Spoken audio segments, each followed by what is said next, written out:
નમસ્કાર। શું આપણે ક્યારેય શ્રી સરકાર જમીન એવું નામ સાંભળ્યું છે?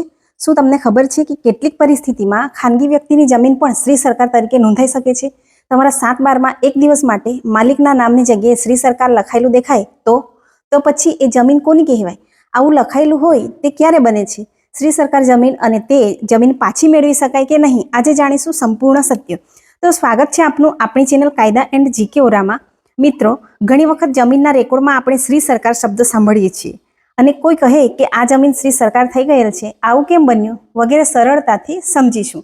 સૌપ્રથમ આ વિડીયોમાં આપણે જાણીશું શ્રી સરકાર થયેલ જમીન એટલે શું, જમીન શ્રી સરકાર કયા સંજોગોમાં થઈ શકે, શું સરકાર કોઈ પણ વ્યક્તિની જમીન શ્રી સરકાર કરી શકે, શ્રી સરકાર થયેલી જમીન પાછી મળી શકે કે નહીં, આ વિશે આજે આપણે માહિતી મેળવીશું।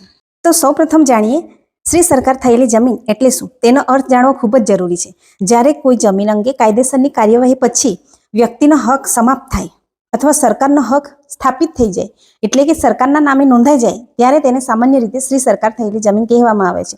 પરંતુ મિત્રો, એક મહત્વની વાત, ફક્ત 7/12 કે રેવન્યુ રેકોર્ડમાં કોઈ એન્ટ્રી થવાથી જ માલિકીનો અંતિમ અને નિર્ણાયક પુરાવો થઈ જાય એવું નથી। ચોક્કસ હકીકત માટે તમારે કયા ઓર્ડર કે હુકમના આધારે નોંધ પડી તે તેમજ ફેરફાર એન્ટ્રી, સંબંધિત કાયદો અને જમીનની ટાઇટલ હિસ્ટ્રી જોવી પડે છે। તો હવે જાણીએ આપણે જમીન શ્રી સરકાર કયા સંજોગોમાં થઈ શકે છે। પહેલા એ જાણીએ કે કાયદાની શરતોનો ભંગ થતો હોવો જોઈએ। કેટલીક જમીનો સરકાર દ્વારા ખાસ શરતો સાથે આપવામાં આવેલી હોય છે। જો તે શરતોનો ગંભીર ભંગ થાય તો સંબંધિત કાયદા અને કાર્યવાહી મુજબ જમીન પર સરકારનો હક સ્થાપિત થવાની કાર્યવાહી થઈ શકે છે।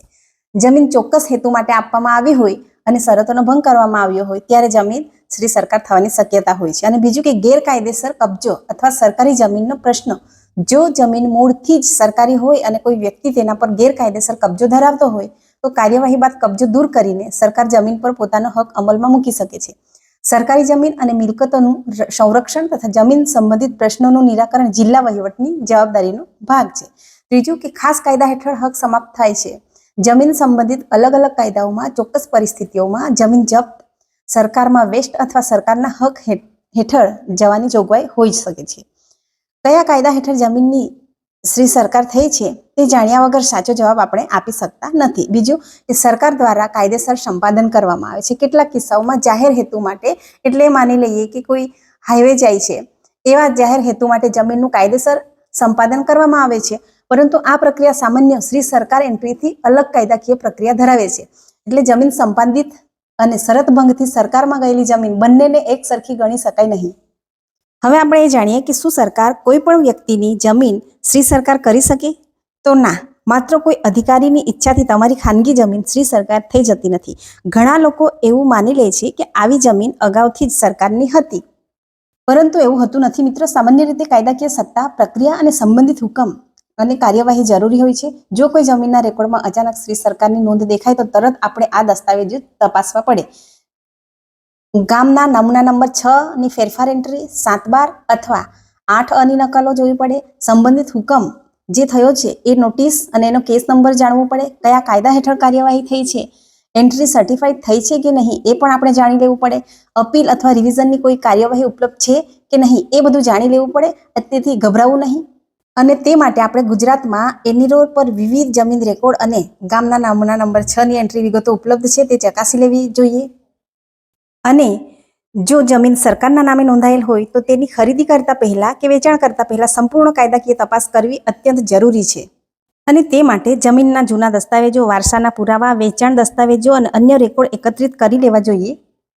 તેમ છતાં જો જમીન શ્રી સરકાર નોંધાઈ ગયેલી છે તો હવે શ્રી સરકાર થયેલી જમીન પાછી મળી શકે કે કેમ તે આપણા કેસ પર આધાર રાખે છે। દરેક શ્રી સરકાર થયેલ જમીનનો કેસ અલગ અલગ હોય છે, જેથી સૌપ્રથમ એ તપાસવું પડે કે જમીન કયા કાયદા હેઠળ શ્રી સરકાર થઈ હતી, કયો હુકમ થયો છે, યોગ્ય નોટિસ આપવામાં આવી હતી કે નહીં, સુનાવણીનો મોકો મળ્યો હતો કે નહીં, હુકમ સામે અપીલ અથવા રિવિઝન થઈ શકે કે નહીં, રેવન્યુ એન્ટ્રી કયા ઓર્ડરના આધારે કરવામાં આવી હતી વગેરે આપણે તપાસ કરી લેવી જોઈએ। અને એ પ્રમાણે અપીલ કરવાથી અને આ જાણ્યા પછી જમીન પાછી મેળવવાની પ્રક્રિયા કેસ આધારિત થઈ શકે છે।